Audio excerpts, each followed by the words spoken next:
Get your free copy of the complete tutorial at www.teachucomp.com/free.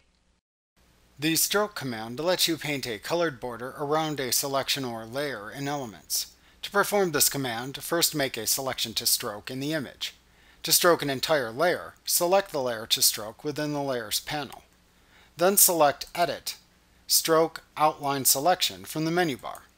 In the Stroke dialog box, type a pixel width for the stroke into the Width field.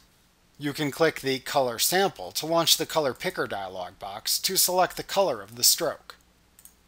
In the Location section, select whether you want the stroke to be placed inside, center, or outside the edge of the selection or layer. Use the Mode drop-down to set the color blending mode applied to the stroke. You can also set the opacity of the stroke by entering a percentage into that field. To apply the stroke, click the OK button to apply the stroke border to the selection or layer.